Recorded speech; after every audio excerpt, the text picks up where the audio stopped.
Bendecidos seamos todos entonces. Bueno, ustedes saben que tenemos un par de cosas para debatir en la noche de hoy. Y la primera es la tarea que habíamos dejado. Si pudieran decirme si se han acercado a la palabra y han visto algo, sería bueno que empezáramos por ahí. Les recuerdo la tarea que teníamos. Sí, la primera de ellas es no la gente. El problema es en el pretorio, en la base de operaciones de los romanos, lo que se conoce como el pretorio. Hay varios pretorios. Donde quiera que había un alto funcionario, había una cohorte alrededor del alto funcionario y eso se llama el pretorio, donde hay guardias romanos. Entonces, lo primero es ¿por qué tanta hazaña de parte de los romanos? Si él era un preso común, si él no era más que un pobre tipo, ¿por qué tanta hazaña? Entonces yo le digo que hay algo escondido en los evangelios que nos pueden resolver ese misterio. Y segundo, la segunda pregunta es, lo último que leyó mi hermano es muy significativo. Dice el versículo 20, acabamos de leer esto, capítulo 19, versículo 20, libro de Juan. Y muchos de los judíos leyeron este título, un título que había puesto Pilato. Y es muy interesante el hecho de que Juan consigne que fue Pilato que puso ese título. El título lo conocemos todos, Jesús Nazareno, Rey de los judíos. Entonces, lo puso sobre Cristo en la cruz, porque era algo que se hacía con muchísima frecuencia. Hay algo mucho más interesante que no lo vemos acá, pero lo vamos a ver en los otros evangelios si tenemos la oportunidad. Cómo cada evangelista proyecta ese título. Es muy importante porque los 4 evangelistas lo consignan, lo que ninguno de los 4 dice lo mismo. Todos dicen o usan una expresión diferente. La expresión que ha llegado hasta nosotros es esta de Juan. ¿Recuerda alguien cómo es que dice Juan?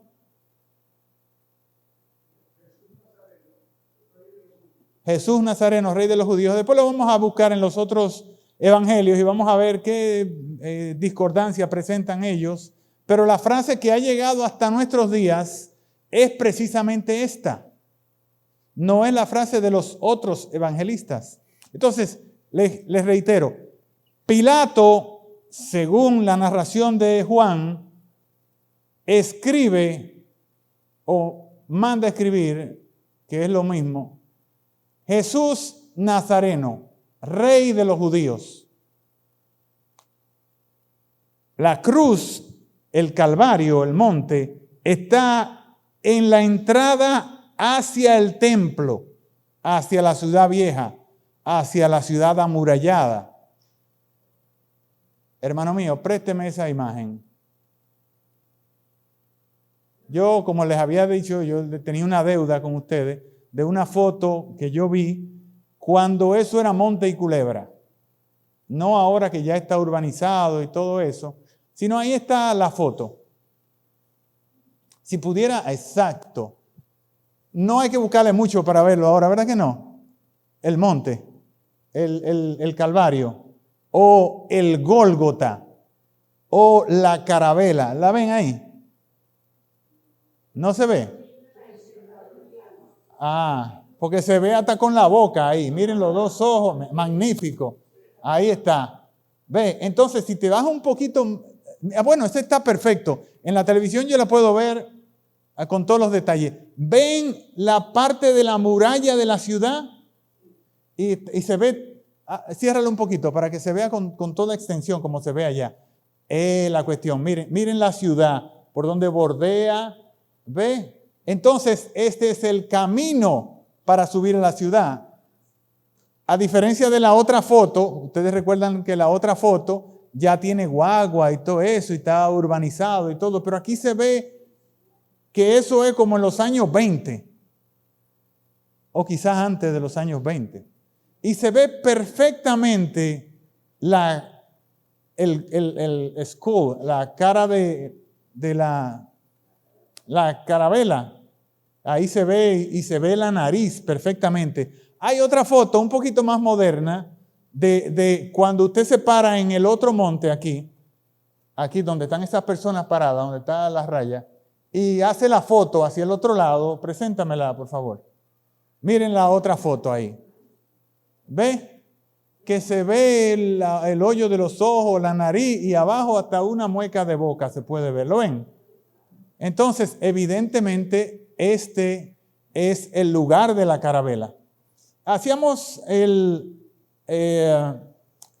la remembranza de que ese lugar, precisamente ese lugar, es el que se menciona en Génesis, en el capítulo 22 también, que es donde se intentó hacer el sacrificio de Isaac, lo que en el hebreo antiguo se conoce como la Akená de Isaac o de Yitzhak.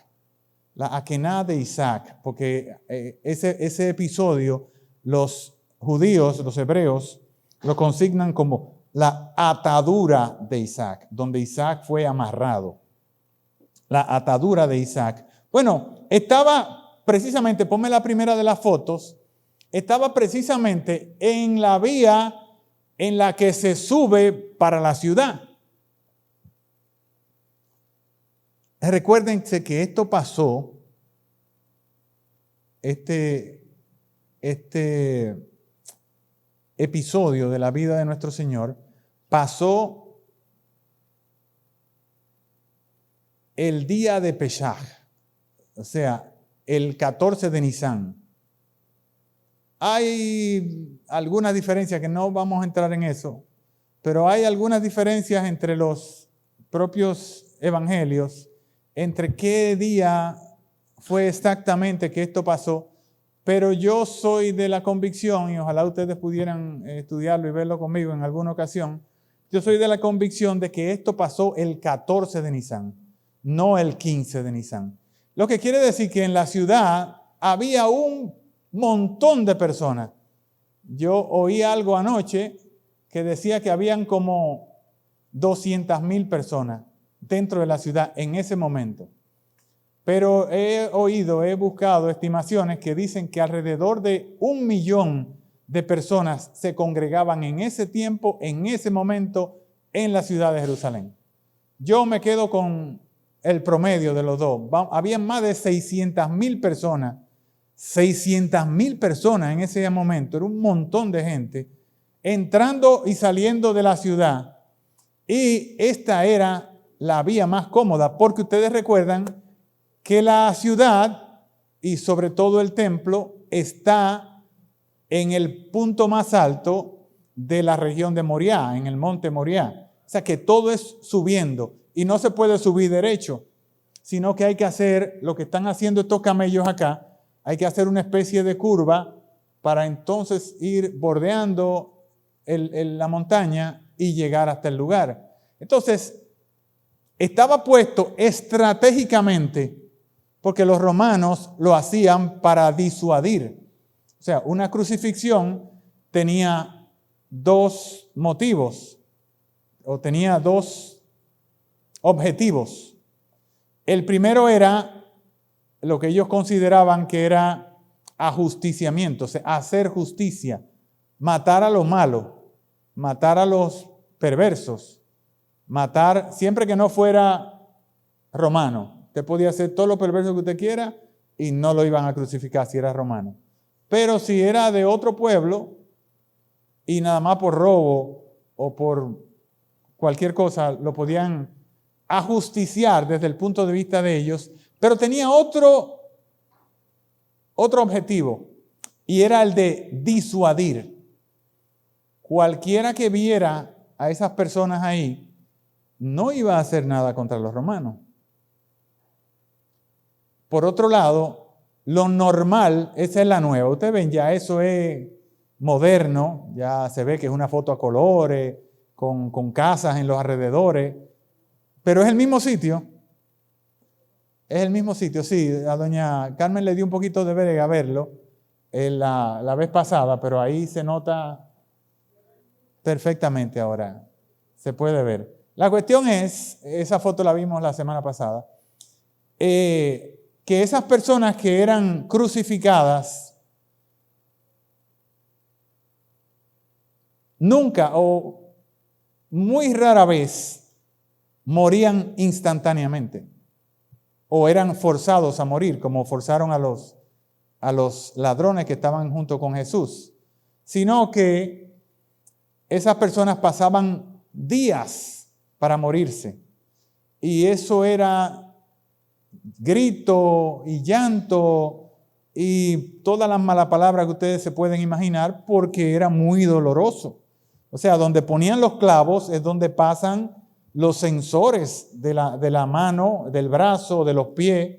Es los sitios que están más llenos de conexiones nerviosas. Entonces eso era muy doloroso, no se morían automáticamente, sobre todo los más fuertes, y duraban días ahí. Pero hubo una circunstancia especial, se dio una circunstancia especial que era el Gran Shabbat, o lo que en hebreo se conoce como el Shabbatón. Entonces ese Shabbatón había que bajarlos de ahí. Entonces los judíos pidieron a los romanos que les rompieran las piernas para que se asfixiaran, porque la forma de morir de la crucifixión es por asfixia. El hombre descansa sobre los omóplatos, porque está colgado, descansa sobre los omóplatos, entonces pierde la capacidad de hinchar los pulmones. Y al no poder hinchar los pulmones, se ahoga, se muere por asfixia, por ahogamiento. Entonces, como estaba en el pasadero de toda la gente podía ver y podía leer el titulus, que es como se llama esa cosa. Podía leer el titulus, y el titulus, según Lucas, estaba escrito en 3 idiomas. En hebreo, en griego y en latín. Lógicamente en latín era lo que ellos iban a puntualizar y es lo que nosotros conocemos. Pero también estaba en griego, que era el idioma, el inglés de su momento, y también estaba en hebreo porque se trataba de un judío, porque estaban en Jerusalén, porque era la lengua de la religión y por otras muchísimas cosas que tenía que estar en ello. Entonces la primera pregunta es, ¿por qué ellos un día como ese? Recuérdense que en la narración de la semana pasada vimos que ellos fueron a donde Pilato a pedir justicia, a pedir que ajusticiaran al Señor, porque ellos no tenían la posibilidad de matarlo. También lo vamos a leer, si lo leemos en Marcos, creo que en Marcos, le dicen, nosotros no tenemos poder para matarlo, no tenemos potestad para matarlo. Lo cual es una mentira. Pasó algo que ellos desistieron de matar al Señor. Pero en 3 ocasiones, no estamos claros con eso, porque una de ellas la menciona Juan y puede ser como una especie de repetición. Pero en al menos 2 ocasiones, al Señor en Galilea iban a matarlo. Lo llevaron hasta el borde de un risco. Eso está en el Evangelio de Lucas. Lo llevaron hasta el borde de un risco y lo iban a despeñar. A despeñar. Le iban a despeñar, lo que quiere decir que iba a caer de una gran altura y se iba a morir. Y el Señor, dice el Evangelio, que se escabulló entre ellos y se fue. Dice el Evangelio de Lucas. Y en otra ocasión posterior, allá mismo en Jerusalén, los ancianos le hicieron una serie de preguntas y por alguna razón ellos desistieron de apedrearlo. Si somos un poquito juiciosos, en el mismo Evangelio de Juan tenemos una demostración de que ellos tenían poder para matar. Porque apenas el lunes de esa semana, 2 o 3 días antes, depende desde su punto de vista de cada uno, 2 días antes o un día antes, ustedes recuerdan que le habían llevado al Señor que estaba en Jerusalén, en el templo para ser específico, le habían llevado una mujer que había sido encontrada en el acto mismo del adulterio. ¿Y qué iban a hacer con esa mujer?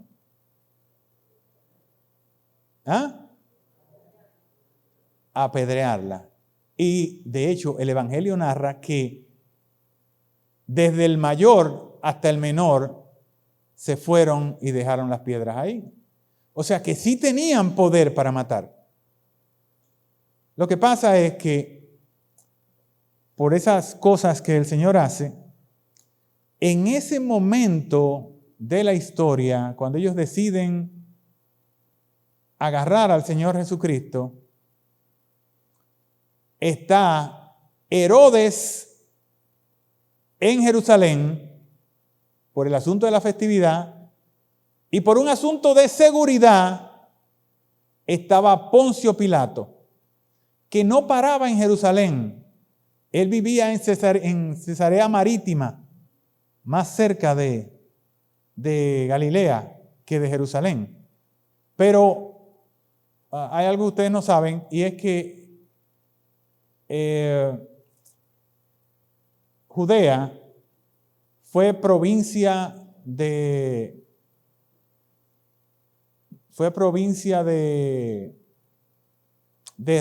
Roma, fue provincia romana, por una circunstancia especial. Es como nosotros.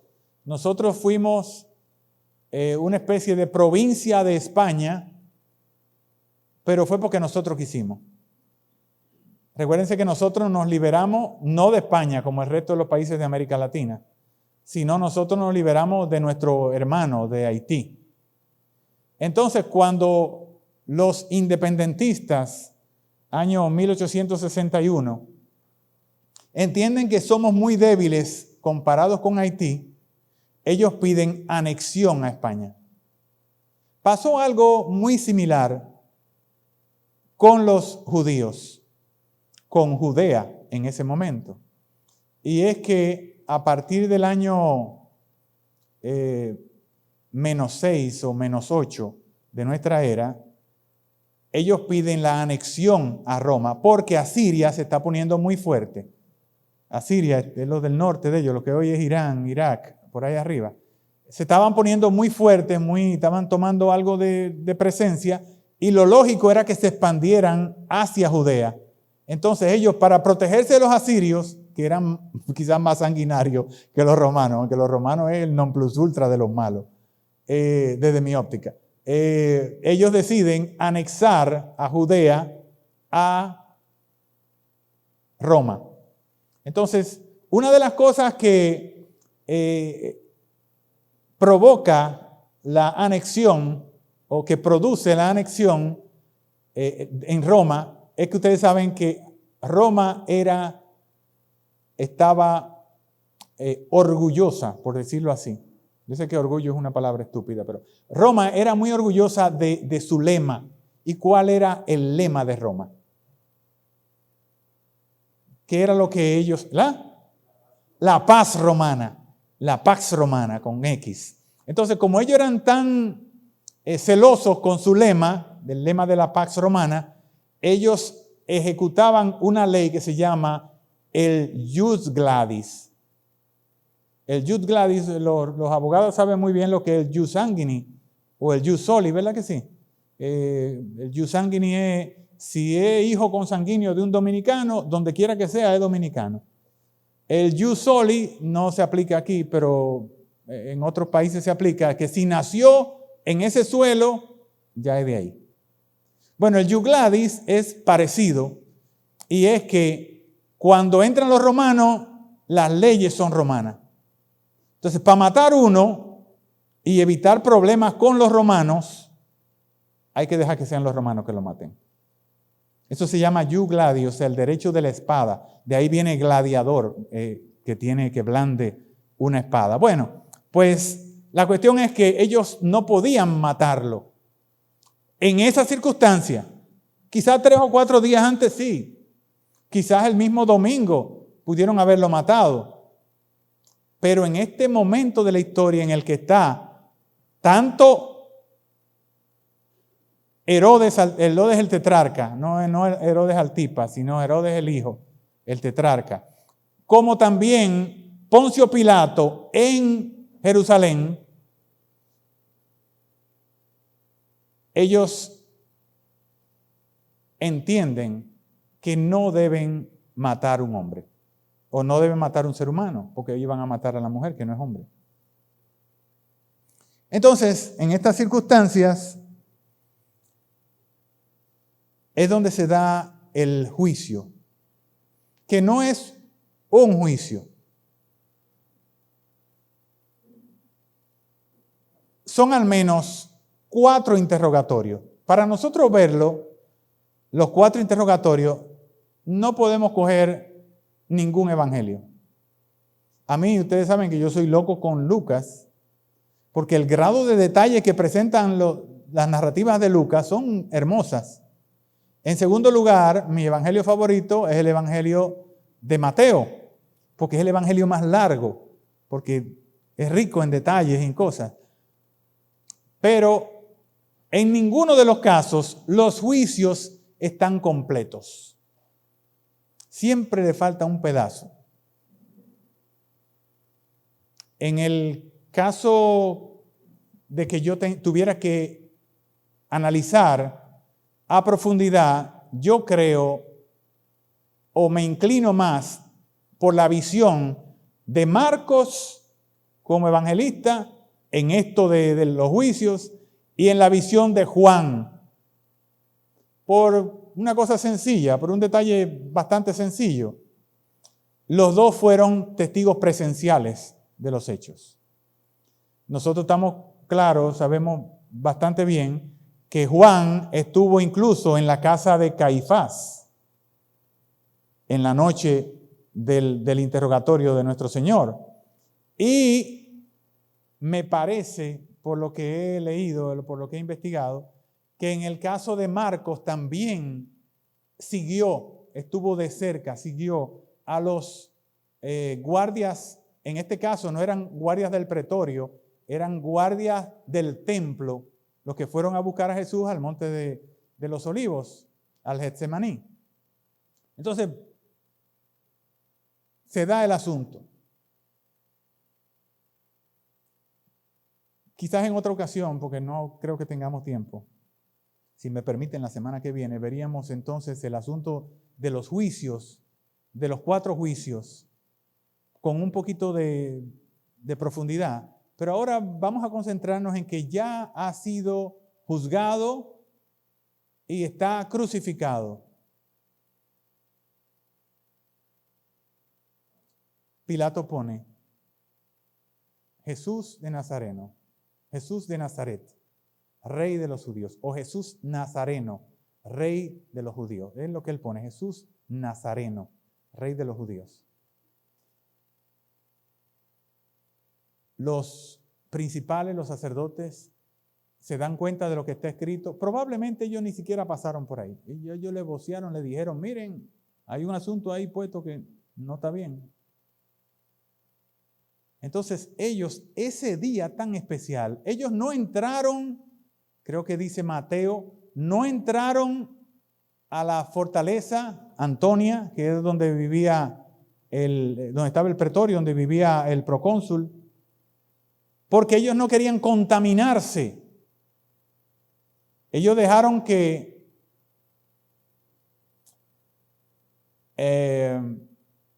Pilato fuese quien interrogara a Jesús de cerca, porque ellos no iban a entrar al pretorio, porque era contaminarse. Y ese día tenían que comer la Pascua. Ahora ellos comen la Pascua y vuelven donde Pilato a decirle que borre eso. O sea que tenía que ser algo del otro mundo para que ellos hicieran algo como eso, creo yo. Porque si no, ni siquiera se iban a acercar a Pilato, porque era un día santísimo. Le digo que era Shabbatón. Era un Shabbat ultra santo. Entonces la pregunta es, ¿qué vieron ellos? ¿Qué entendieron ellos que tenía ese letrero, ese titulus, como para que ellos definieran que era tan necesario ir donde Pilato y decirle que no pusiera eso? Esa es la primera pregunta. ¿Alguien la pudo analizar?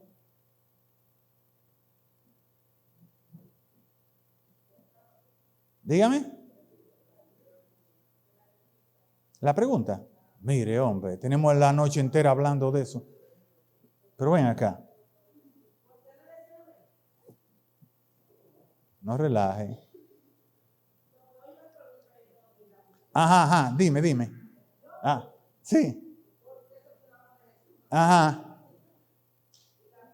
La pregunta es un poquito más cerrada, porque en la conversación entre Pilato y el Señor, o entre Herodes y el Señor, el juicio de Herodes, Herodes emite una sentencia.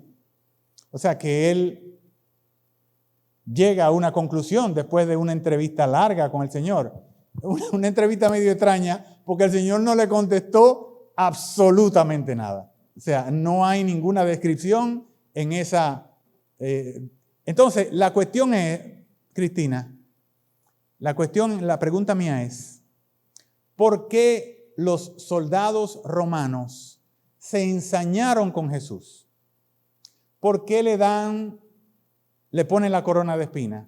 ¿Por qué le dan bofetadas? ¿Por qué le ponen un cetro como rey? ¿Hay algún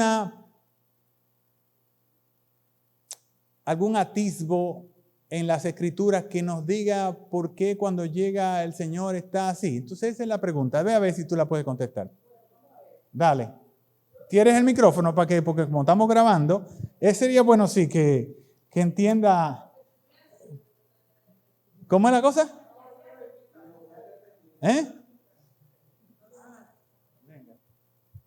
Yo no entendí lo que ella me dijo. Lo que yo encontré fue lo siguiente. Ellos se burlaban principalmente por su pretensión de ser rey de los judíos. O sea, como que Jesús tenía una pretensión. O sea, ellos pensaban la pretensión como que él era el rey de los judíos. Entonces, lo cual era visto como un desafío de los líderes religiosos que buscaban desacreditarlo. O sea, era como Bueno, yo conseguí Mateo 27 del 39 al par de 4. Al par de 4. También otro que puede buscar a Marcos 15 del 29 al 32. Mateo 27 del 39 al par de 4. Claro. Bueno, esa fue la cita que... Del 39 al par de 4. Al 44. Y lo que pasaba así, ahí es, Mateo 27, corríjame. Y los que pasaban le injuriaban meneando la cabeza. No, ya estaba crucificado. Ya estaba crucificado. O sea, no tiene que ver con lo que estamos debatiendo. La otra cita es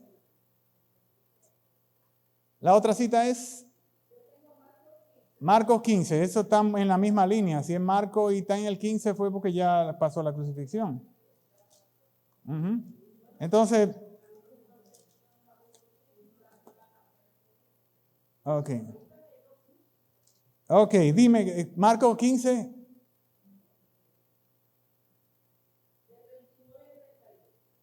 Y los que pasaban le injuriaban, es una repetición de lo que vimos en Mateo. Y la pregunta es, ¿por qué se ensañaron con Jesús?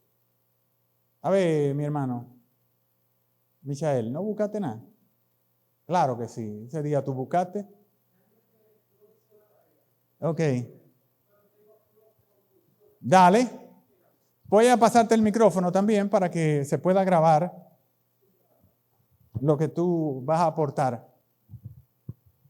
Guillo, ¿usted tiene algo ahí? No. Hay algunas conclusiones que pudiéramos ver. Primero, una teológica, otra puede ser profética, otra también puede ser histórica, dependiendo del punto de vista de que quisiéramos abordarlo. Ok, en el tema histórico, si vemos cómo el pueblo trata a Jesús desde la entrada triunfal, podemos ver, es más, me voy mucho antes, desde los magos de Oriente cuando llegan con la profecía. Vemos que van buscando al rey de los judíos y buscan en la profecía y dicen que va a ser de Nazaret. Entonces podemos ver esa parte histórica que se cumple la profecía en Jesús, porque iba a ser nazareno, porque iba a ser rey.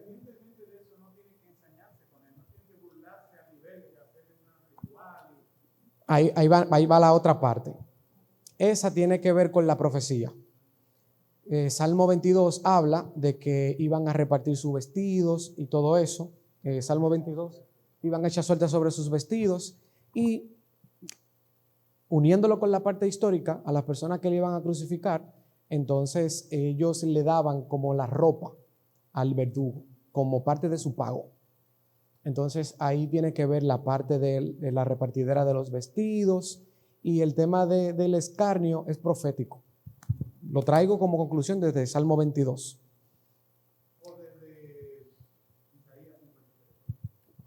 Bueno, Salmo 22 fue el que consulté y el que me llega a la mente. Y desde el punto de vista teológico, pudiéramos verlo del conocimiento bíblico de el Sanedrín y todo lo demás. No es irónico, no es irónico.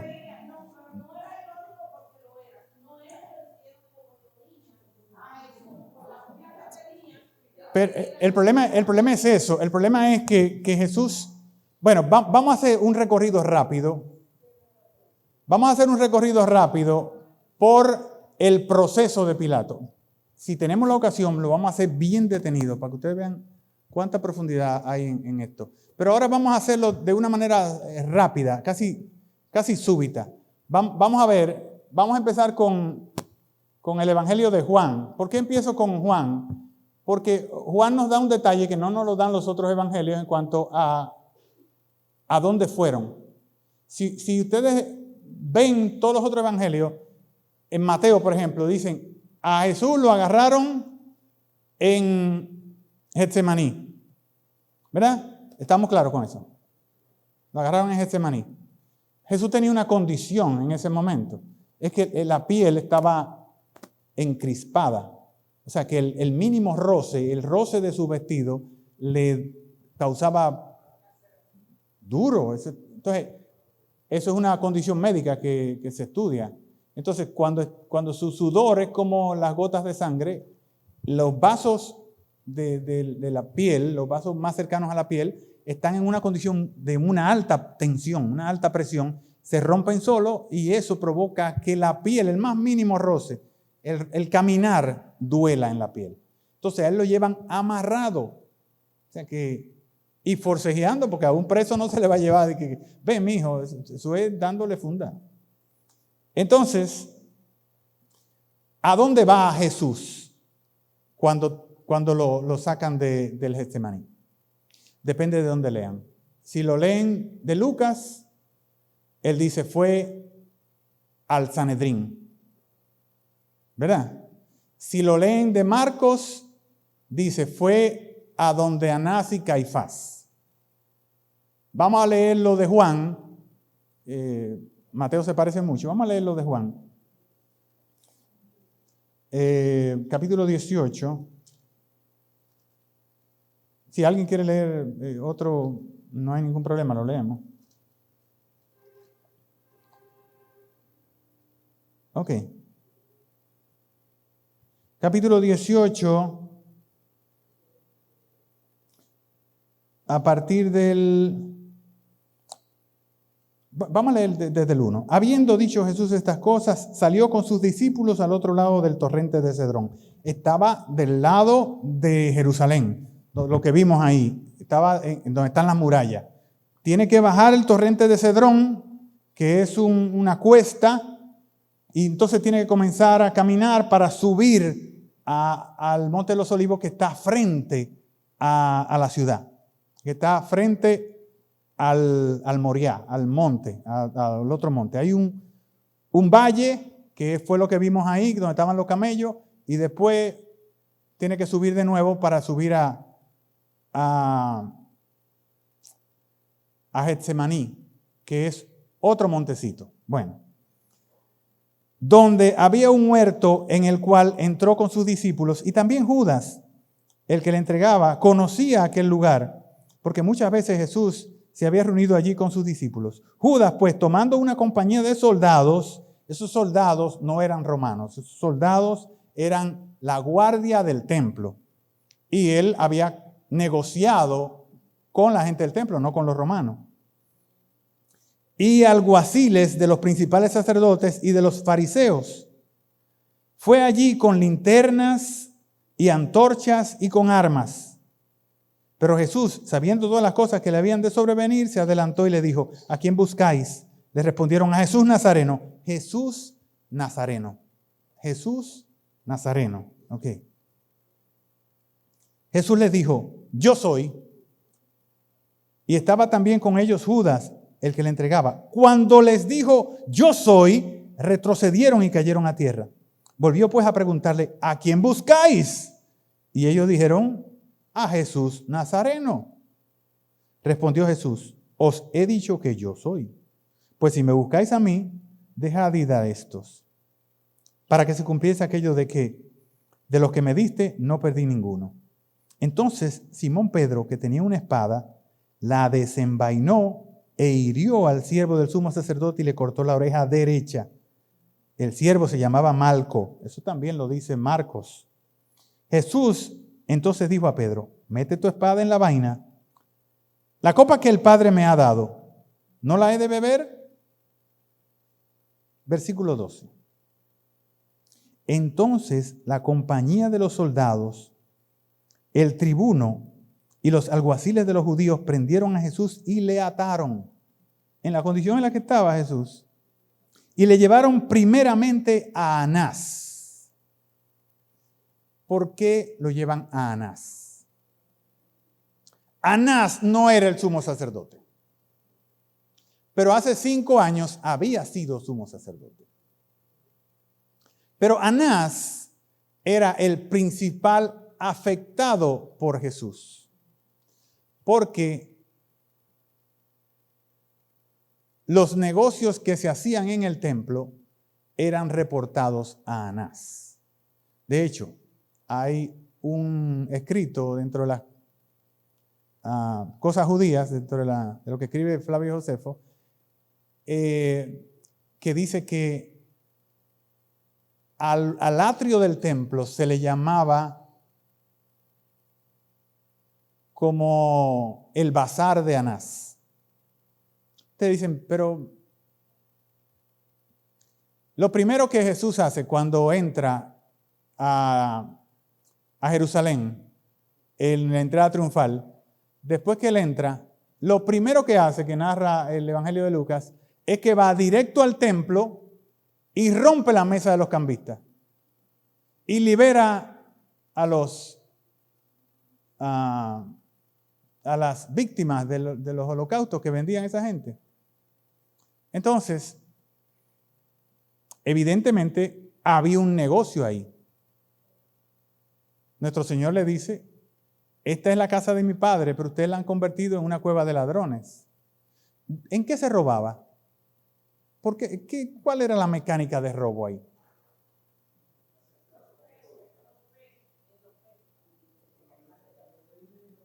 Básicamente en esas dos cosas, lo que señala Lucas precisamente que él atacó. Habían 600,000, 800,000 personas en Jerusalén. En Jerusalén lo que caben son 200, como mucho, 100. Viven alrededor de 20,000 en ese momento. O sea, está atestado. ¿De dónde vienen todos los otros? De toda la parte del mundo. Pero vienen con sus monedas. Cuando usted va a hacer una ofrenda en el templo, iba a hacer una ofrenda en el templo de Jerusalén, usted no podía tirar esas monedas inmundas que tenían caras y cruces ahí. Usted tenía que buscar una moneda del templo para usted echarla. Cuando usted necesita echar una moneda santa en el templo, usted primero tiene que ir a los cambistas. Y los cambistas le dicen, el dólar está al 64. Ah, pero mire, yo pasé por aquí la semana pasada y estaba en 30, está en 64 hoy. Y casi no hay. Cuando era una moneda reciclada, que los sacerdotes lo sacaban de donde lo echaban y se lo daban a ellos de nuevo, ellos le daban una porción del dinero y ahí se manejaba el asunto. Pero agiotizaban con la moneda. Y también agiotizaban con los animalitos, con las víctimas de los sacrificios. Usted podía llevar el mejor cabrito del planeta. Y cuando llegaba allá tenía que examinarlo un sacerdote.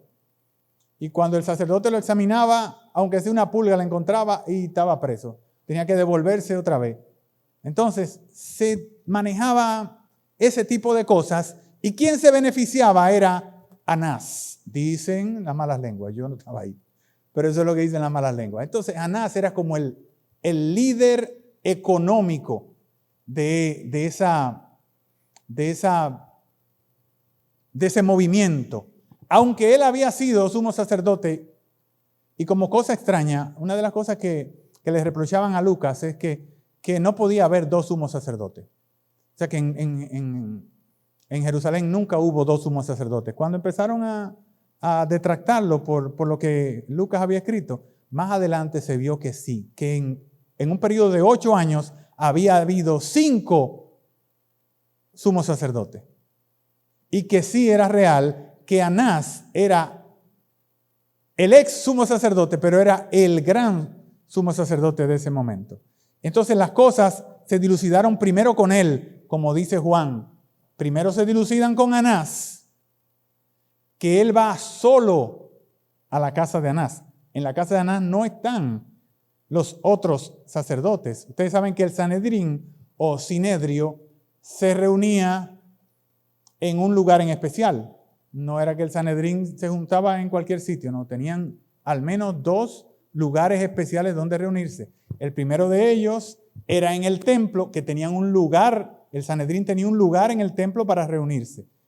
Imagínense, eran al menos 71 personas. Tenía que ser un lugar grande. Y lo otro era la residencia del sumo sacerdote.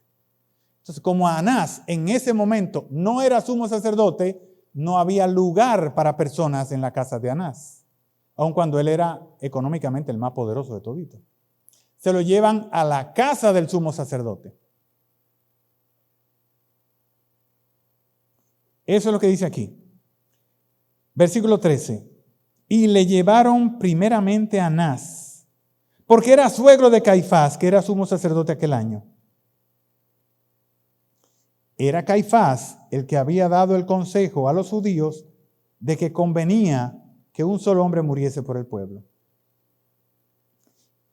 Dice aquí el versículo 15, y le seguían a Jesús en ese periplo del Getsemaní, bajar, coger por el torrente de Cedrón, subir, llegar a Jerusalén, entrar por una de las puertas de Jerusalén, probablemente por la Hermosa, e ir hasta la casa de Caifás, que estaba cerca de la puerta, y después arrancar hasta la casa del sumo sacerdote, prácticamente cruzar todo Jerusalén. Entonces ya ahí hay más espacio, y eso es lo que dice Lucas, que lo vamos a leer ahora. Y seguían a Jesús Simón Pedro.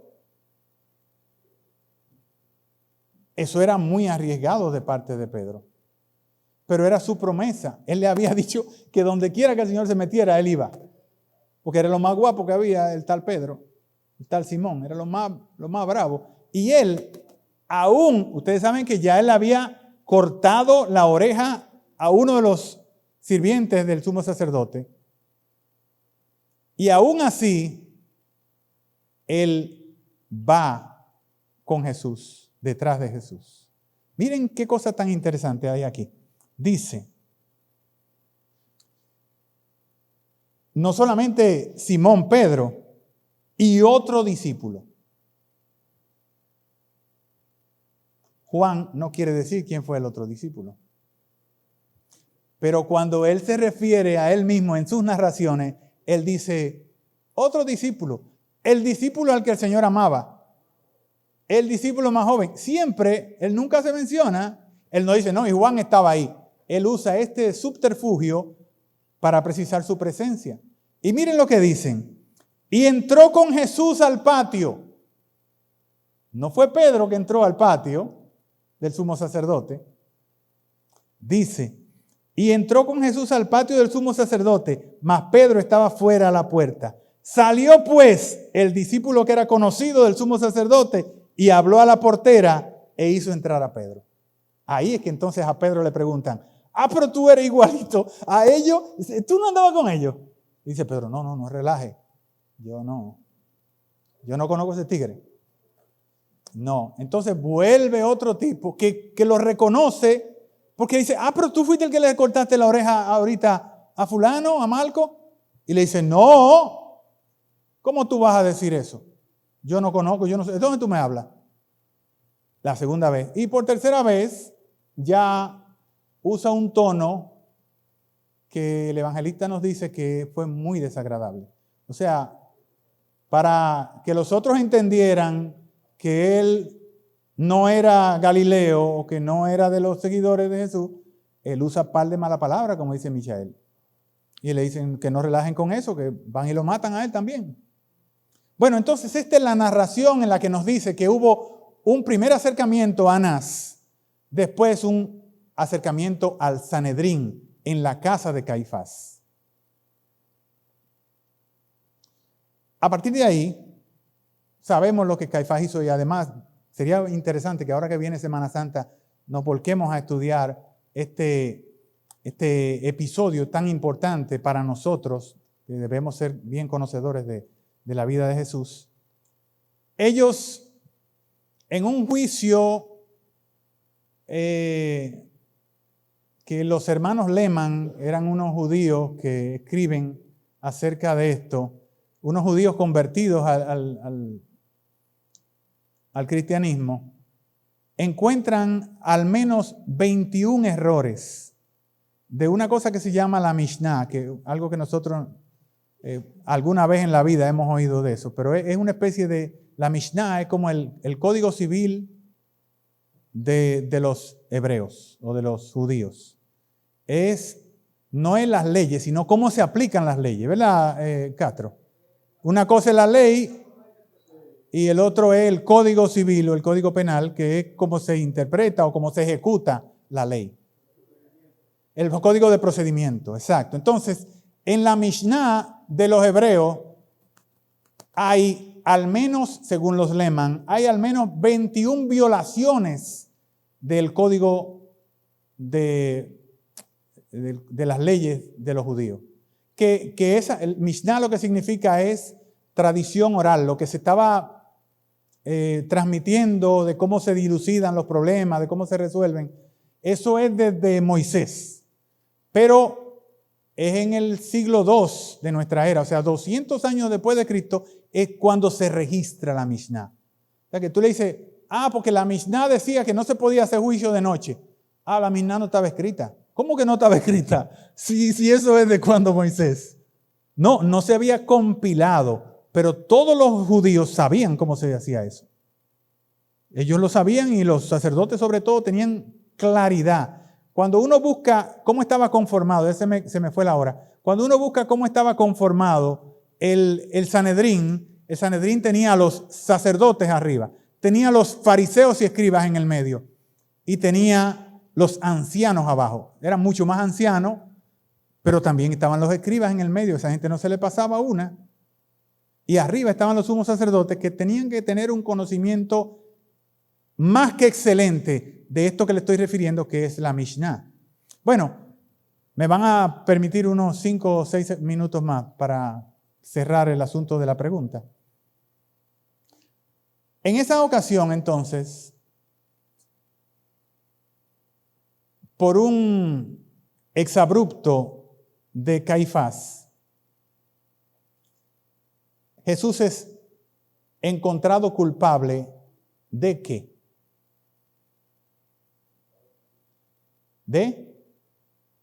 Usted dijo algo. ¿De qué fue exculpado? Caifás. Caifás lo encuentra culpable ¿de qué? No. ¿De qué? ¿Cuál es? Sí, pero ¿cuál es el delito? Esa es la acusación, pero ¿cuál es el delito? El delito es, para hacer rápido, el delito es blasfemia. Blasfemia. Ok. Eso es por lo que ellos encontraron que Jesús era reo de muerte. Y lo pueden leer sobre todo en Mateo, que ahí está claro. Se rajó los vestidos, ya no hay más que decir. Este ha blasfemado, este hizo igual a Dios, como dice mi hermano Fermín. Entonces, lo culpan de blasfemia, pero ellos no pueden matarlo por el Yud-Gladis o Yud-Gladis. Ellos tienen que llevárselo a Pilato, porque Pilato está en la casa, como dicen ahora, fulano en la casa, Pilato en la casa. Entonces, pero no van con esa acusación a donde Pilato. Aunque ellos saben que la falta de Jesús es blasfemia, ellos saben que a Pilato no le importa un pepino ese asunto de la blasfemia, porque Pilato no come religión. Entonces tienen que cambiar, tienen que trastocar la acusación. Y lo acusan ahora de lo que dijo mi hermano Guillermo. El primer juicio ante Pilato, porque hay 2 juicios ante Pilato. El primer juicio ante Pilato no lo lleva a ningún sitio. Yo he contado que al menos en 4 ocasiones Pilato trata de salvar al Señor. O no trata de salvarlo. Ustedes pueden decir, no, él no estaba tratando de salvarlo. Él lo que estaba tratando de estar bien con su propia conciencia. Pero trata de, hasta cierto punto, ser justo. Pero en 4 ocasiones Pilato prácticamente quiere salvar la vida del Señor, pero no se lo dejan. Entonces, ¿qué hace Pilato? Bueno, cuando están conversando Pilato con los judíos, que quiere decir, lo saca, porque ellos están fuera, ellos no pueden entrar a donde está Pilato, lo saca fuera del pretorio y le muestra, dice, miren, yo lo examiné y ustedes pueden tener toda la razón del mundo, pero yo no veo que haya problemas en él. Entonces, ahí que se inventan la otra acusación. Dicen, no, porque desde Galilea hasta aquí, viene diciendo que nosotros... Entonces dice Pilato, él viene de Galilea. Pero entonces eso no es un problema mío. Es un problema del tetrarca. Herodes está aquí, llévenselo a él. Vamos a ver qué libro dice eso, qué narración. Vamos a buscar en la narración de Mateo, no, en la de Lucas, que está más cerca, 23. Dice, levantándose entonces, el mismo versículo 1 del capítulo 23 del libro de Lucas, levantándose entonces toda la muchedumbre de ellos, llevaron a Jesús a Pilato y comenzaron a acusarle diciendo, a este hemos hallado que pervierte la nación y que prohíbe dar tributo al César, diciendo que él mismo es el Cristo, que es un rey. Entonces Pilato le preguntó diciendo, ¿eres tú el rey de los judíos? Ahí comienza Pilato a hablar de rey. Yo le dije que, por ejemplo, en el libro de Juan, en 7 ocasiones, solamente en el capítulo 20, en el capítulo 19, en 7 ocasiones, la conversación de Pilatos con el Señor es acerca de rey, de rey, de rey todo el tiempo. Y le pregunta al Señor, ¿eres tú rey de los judíos? Y Jesús le dice, tú lo dices. Y Pilato dijo a los principales sacerdotes y a la gente que estaba con ellos, ningún delito hallo en este hombre. Pero ellos porfiaban, diciendo, alborota al pueblo, enseñando por toda Judea, comenzando desde Galilea hasta aquí. Se le prende el bombillo a Pilato y dice, no, pero vamos a resolver esto. Entonces Pilato, oyendo decir Galilea, que lo oyó clarito, preguntó si el hombre era de Galileo. De ahí viene Jesús Nazareno para Pilato. Eso está en la cabeza de Pilato. Y al saber que era de la jurisdicción de Herodes, lo remitió a Herodes, que en aquellos días también estaba en Jerusalén. Eso fue una coincidencia, una diosidencia de la que nosotros solamente nosotros sabemos. Herodes, viendo a Jesús, lo llevan donde Herodes. Lo sacan de la fortaleza Antonia. Hay un mapita que se lo voy a traer la semana que viene, para que ustedes vean el periplo de Jesús, como entra por un sitio, va a la vuelta, entra, sale por un sitio, sale por otro. Dice, lo llevaron cerca, que era la casa de Herodes, que estaba dentro del mismo Jerusalén. Herodes, viendo a Jesús, se alegró mucho, porque hacía tiempo que deseaba verle, porque había oído muchas cosas acerca de él y esperaba verle hacer algún milagrito. A lo mejor le dolía la cabeza, un pie a Herodes, o tenía qué sé yo. Hame algo ahí. Y le hacía muchas preguntas, dice Lucas, pero él nada le respondió. Herodes llega a la conclusión de que, porque Jesús está sano, o sea, Jesús no le han dado golpe en ese momento. Una bofetada le dieron cuando estaba con Caifás, con Anás, que no era sumo sacerdote, y porque el guardaespaldas de él se le ocurrió de que le había hablado mal, le dio una bofetada y el Señor le dice, ¿por qué tú me golpeas? Yo dije lo correcto. Si no, dime qué fue lo que dije mal para yo corregirlo. Pero esa es la única bofetada que le han dado al Señor. Y el apretujón y esa cosa, pero está completo. Nuestro Señor está completo. No le han dado una pela, no le han dado más que muchas interrogativas y quizás está un poquito sudado, qué sé yo. Aunque dice que esa noche estaba haciendo mucho frío. Creo que en el Evangelio de Lucas dice que en el patio del sumo sacerdote había una fogata porque hacía frío. O sea que estaba fresquito también, era parecido como estos días por acá. Y estaban los principales sacerdotes y los escribas acusándole con vehemencia delante de Herodes. Entonces Herodes, que lo que entiende es que como yo trato de hablar con este señor, y este señor le hago preguntas de todos los tipos y ni siquiera abre la boca, él dice, no, pero o el tipo no me entiende, no habla arameo, que era lo lógico que hablaran ahí, o el tipo está loco. O habla arameo, o no habla arameo, o no habla griego, o el tipo está loco, y lo tilda de loco. O sea, el veredicto delante de Herodes es, esto es irremediable. ¿Okay? Yo no veo que haya razones para matarlo. Versículo 11. Y quizás el más importante de toda la lectura que tenemos hasta ahora. Sería bueno que lo buscaran, para que no se lleven de lo que yo estoy leyendo. Versículo 11, capítulo 23 del libro de Lucas. Entonces Herodes, con sus soldados, le menospreció y le escarneció. No le ha dado un golpe. Escarnecer es burlarse de él, ¿verdad? Menospreciarlo es tirarlo a loco. Eso es lo que significa menospreciar. O sea, tú estás ahí, pero para mí ya tú no estás, porque tú no significas nada. Para mí eso es menosprecio. Y lo otro es escarnecer, que es decirle, pero tú no eres más que un loco y cosas por el estilo, pero no ponerle la mano, nada más eso. Entonces Herodes con sus soldados le menospreció y le escarneció, vistiéndole de una ropa espléndida, y lo volvió a enviar a Pilato. ¿Entendieron ahí? ¿Herodes qué era? Tetrarca de Judea, pero ¿qué era? Tetrarca de Galilea, perdón.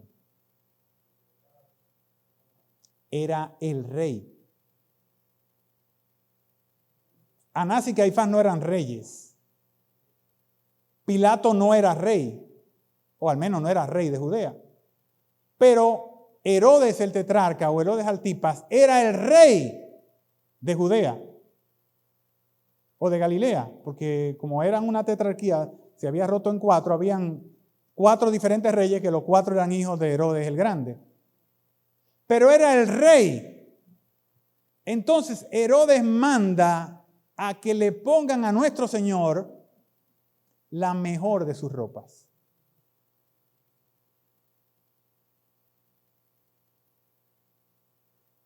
Cuando Jesús regresa al pretorio con Pilato, él va vestido con la ropa de Herodes. Ustedes lo pueden buscar. Dice ropas espléndidas, ropas blancas. Eso hay un montón de cosas que hay que desentrañarlo. Pero la verdad es que cuando él llega de nuevo a donde Pilato, el tipo está muy bien vestido, limpiecito. El que él mandó para donde Herodes, que lo mandó como lo agarraron, con su tela de gente pobre, viene de allá para acá como un rey.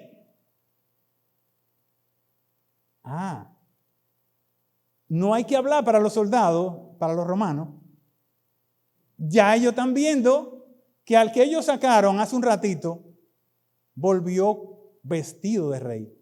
Entonces, a partir de ahí es que comienzan a hacerle todo tipo de vejámenes. Y ya se me acabó el tiempo. De hecho, duré 13 minutos más. Yo sé que ustedes me perdonan porque ustedes me aman. Pero que el Señor les bendiga como quiera por su paciencia.